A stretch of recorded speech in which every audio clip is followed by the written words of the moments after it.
السلام علیکم ورحمۃ اللہ وبرکاتہ۔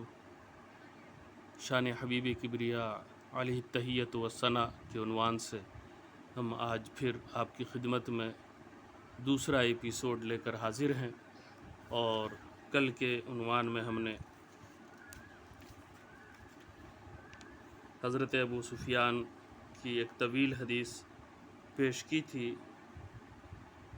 جو ایک طویل حدیث تھی، اور اس طویل حدیث کے مختصر سے جملے کا تعلق حضور پاک صلی اللہ علیہ وسلم کے ساتھ ہے۔ اس کی وجہ ہے کہ اس حدیث پاک کا ایک ایک جملہ دشمنوں کی زبانوں سے حضور صلی اللہ علیہ وسلم کی عظمت کا اعلان کروا رہا ہے۔ قیصر کا دربار، جو اپنے وقت کا طاقتور ترین بادشاہ ہے، یہ بادشاہ عیسائی ہے اور اپنی مذہبی کتاب بائبل کا عالم ہے۔ قیصر کو ایک امی عرب کی طرف سے خط موصول ہوا جو اپنے آپ کو خدا کا رسول کہتا ہے اور قیصر کو اپنا دین قبول کرنے کی دعوت دیتا ہے۔ قیصر صورتحال کی تحقیق کے لیے کسی ایسے شخص کی تلاش کرنے کا حکم دیتا ہے جو رسالت کا دعویٰ کرنے والے اس شخص کا ہم قوم ہو۔ جو شخص اس مقصد کے لیے اس دربار میں لایا جاتا ہے وہ اس مدعی رسالت کا قریبی رشتہ دار بھی ہے اور جانی دشمن بھی۔ جو لوگ اس کے ہمراہ ہیں وہ بھی اس نبوت کا دعویٰ کرنے والے کے دشمن ہیں۔ جب یہ شخص قیصر کے دربار میں حاضر ہوتا ہے تو وہ تاج شاہی سر پر سجائے مسند سلطنت پر براجمان ہے۔ طاقت کے نشے میں مخمور رومی سردار اور علم کے نشے میں مست عیسائی پادریوں سے دربار پر ہے۔ اس پورے ماحول میں ایک شخص بھی ایسا نہیں جس کے دل میں اس رسول عربی صلی اللہ علیہ وسلم کے متعلق کوئی نرم گوشہ موجود ہو۔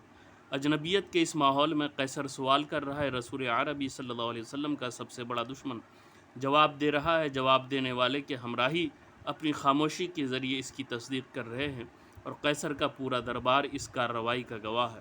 اس کارروائی میں کیا جانے والا ہر سوال اور اس کا جواب صفحات تاریخ پر عظمت مصطفیٰ علیہ التحیۃ والثناء کے نقوش ثبت کر رہا ہے۔ سوال جواب کی اس کارروائی کے اختتام پر قیصر اور ابو سفیان جن تاثرات کا اظہار کر رہے ہیں وہ اس حقیقت کا بین ثبوت ہے کہ یہ دونوں حق کی قوت قاہرہ کے سامنے اپنی گردنیں جھکا چکے ہیں۔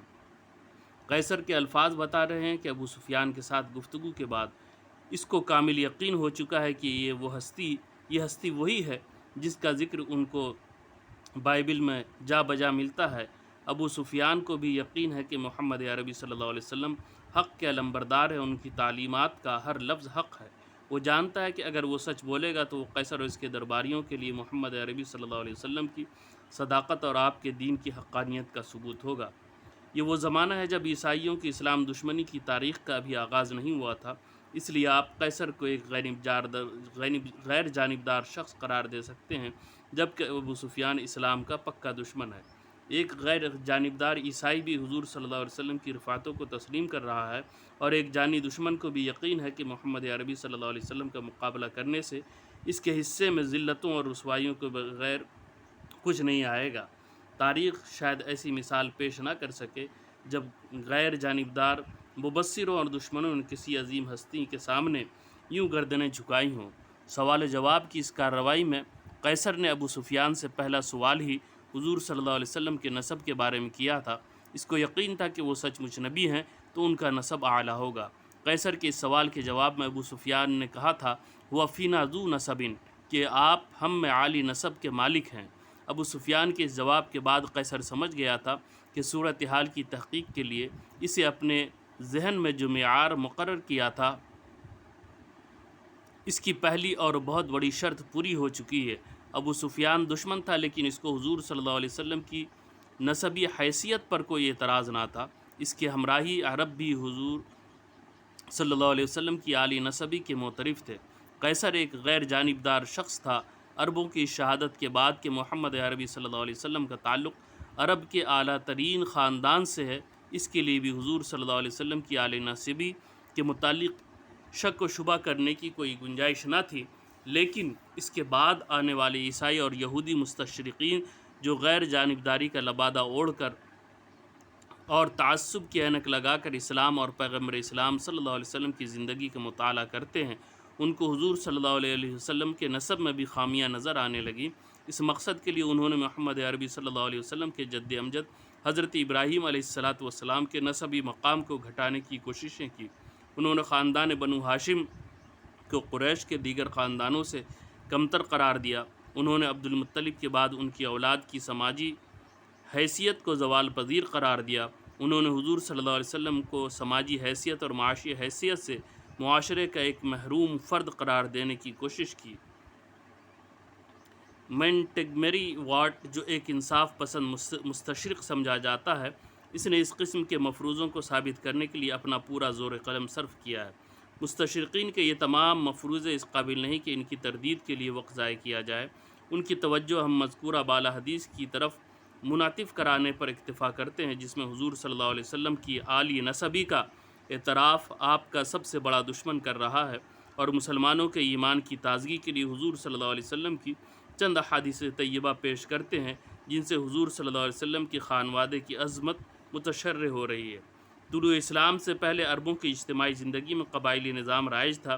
کمزور قبیلے کا فرد کسی طاقتور قبیلے کے فرد کے ساتھ زیادتی کرتا تو اس کا اپنے جرم سے بھی کئی گنا بڑی سزا سے بچنا ممکن نہ تھا، اور طاقتور قبیلے کا کوئی شخص کسی کمزور قبیلے کے کسی شخص کے ساتھ زیادتی کرتا تو وہ اپنے قبیلے کے زور پر سزا سے بچ جاتا تھا۔ ان کے ہاں کسی قبیلے کے طاقتور یا کمزور ہونے کا یہی معیار تھا۔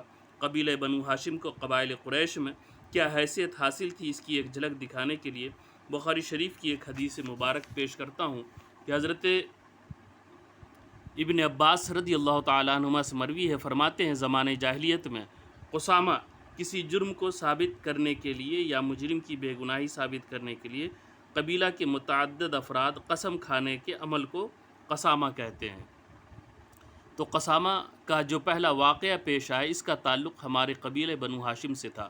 قبیلہ بنو ہاشم کے ایک شخص کو قریش کی کسی دوسری شاخ سے تعلق رکھنے والے ایک شخص نے اجرت پر حاصل کیا اور اسے لے کر اپنے اونٹوں کے پاس چلا گیا۔ اس ہاشمی کے پاس سے قبیلہ بنو ہاشم کا ایک اور شخص گزرا۔ اس شخص کا خرجین کا کاج ٹوٹ گیا تھا۔ اس نے اس ہاشمی سے خرجین باندھنے کے لیے رسی مانگی تاکہ اونٹوں کو بدکنے سے بچا سکے۔ اس نے اس کو رسی دے دی۔ اس نے اپنی خرجین کو باندھ لیا۔ جب انہوں نے پڑاؤ کیا تو تمام اونٹوں کو باندھ دیا گیا سوائے ایک اونٹ کے۔ اونٹوں والے کے شخص نے اس ہاشمی اجیر سے اس اونٹ کو نہ باندھنے کی وجہ پوچھی تو اس نے جواب دیا کہ اس کو باندھنے کے لیے رسی نہیں ہے۔ اس نے پوچھا کہ رسی کہاں ہے، اور ساتھ ہی اپنی چھڑی اس کی طرف پھینکی جو اس کے لیے جان لیوا ثابت ہوئی۔ موت و حیات کی اس حالت میں اس کے پاس ایک یمنی شخص گزرا۔ اس نے اس سے پوچھا کہ کیا وہ حج کے موسم میں مکہ جائے گا؟ اس نے جواب دیا کہ یہ بھی ممکن ہے کہ وہ نہ جا سکے اور یہ بھی ممکن ہے کہ چلا جائے۔ اس نے پوچھا کیا تم میری طرف سے زندگی میں کبھی بھی میرا ایک پیغام پہنچا سکتے ہو؟ اس نے اس بات میں جواب دیا۔ اس نے کہا جب تم حج کے موسم میں مکہ جاؤ تو قریش کو پکارنا، جب قریش تمہاری پکار پر لبیک کہیں تو ان میں سے بنی ہاشم کو پکارنا، جب وہ لبیک کہیں تو ابو طالب کے متعلق پوچھنا اور ان کو بتانا کہ فلاں شخص نے ایک رسی کے بدلے مجھے قتل کیا ہے۔ یہ بتانے کے بعد وہ اجیر مر گیا۔ جب وہ شخص جس نے اس ہاشمی کو اجرت پر لیا تھا مکہ واپس آیا تو ابو طالب اس کے پاس گئے اور پوچھا ہمارا آدمی کہاں؟ اس نے جواب دیا وہ بیمار ہو گیا تھا، میں نے اس کی خوب دیکھ بھال کی اور جب وہ مر گیا تو اس کو دفن کر دیا۔ ابو طالب نے جواب دیا وہ تمہاری طرف سے اسی سلوک کا مستحق تھا۔ کچھ عرصہ بعد وہ شخص جس کو اس مرنے والے ہاشمی نے پیغام پہنچانے کی وصیت کی تھی مکہ آیا۔ اس نے قریش کو پکارا، جب اس کو بتایا گیا کہ یہ قریش ہے تو اس نے بنی ہاشم کو پکارا۔ جب اس کو بتایا گیا کہ یہ بنو ہاشم ہے تو اس نے پوچھا کہ ابو طالب کون ہے؟ جب ابو طالب اس کے سامنے آئے تو اس نے بتایا کہ فلاں شخص نے مجھے تم تک یہ پیغام پہنچانے کی وصیت کی تھی کہ فلاں شخص نے مجھے ایک رسی کے عوض قتل کر دیا ہے۔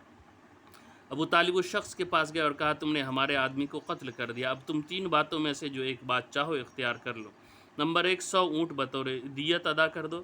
نمبر 2 تیری قوم کے 50 شخص قسم کھا کر کہیں کہ تم نے اس کو قتل نہیں کیا۔ نمبر 3 اگر تم ان میں سے کسی کام کے لیے بھی تیار نہ ہو تو ہم تم کو قتل کر دیں گے۔ وہ شخص اپنی قوم کے پاس آئے تو انہوں نے کہا ہم قسم کھائیں گے۔ بنو ہاشم کی ایک عورت جو قاتل قبیلے کے کسی شخص کے عقد میں تھی اور اس سے اس کی اولاد بھی تھی، ابو طالب کے پاس آئی اور کہا جن 50 آدمیوں نے قسم دینی ہو ان میں سے ایک کی جگہ پر میرے اس بچے کی قسم شمار کر لیں اور اس کو قسم دینے پر مجبور نہ کریں۔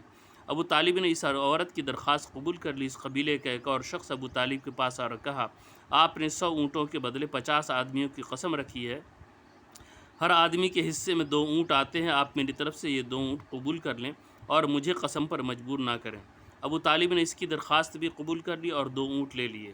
48 آدمی آئے اور انہوں نے قسم کھا لی۔ ابن عباس رضی اللہ تعالیٰ عنہما کہتے ہیں کہ خدا کی قسم ابھی 1 سال بھی نہ گزرا تھا کہ ان 48 میں سے کوئی ایک شخص بھی زندہ نہ بچا۔ صحیح بخاری جلد 1 صفحہ 542 پر یہ روایت موجود ہے۔ اب جو لوگ یہ کہتے ہیں کہ بنو ہاشم کو قبائل قریش میں کوئی خاص حیثیت حاصل نہ تھی اور جن کا خیال ہے کہ عبد المطلب کے بعد ان کے بیٹے کمتر سماجی حیثیت پر قانے ہو گئے تھے، اس حدیث سے مبارکہ کے مطالعے کے بعد ان کی آنکھیں کھل جانی چاہیے۔ انشاءاللہ اس سلسلے میں ہم مزید گفتگو لے کر پھر آپ کی خدمت میں حاضر ہوں گے۔ السلام علیکم ورحمۃ اللہ وبرکاتہ۔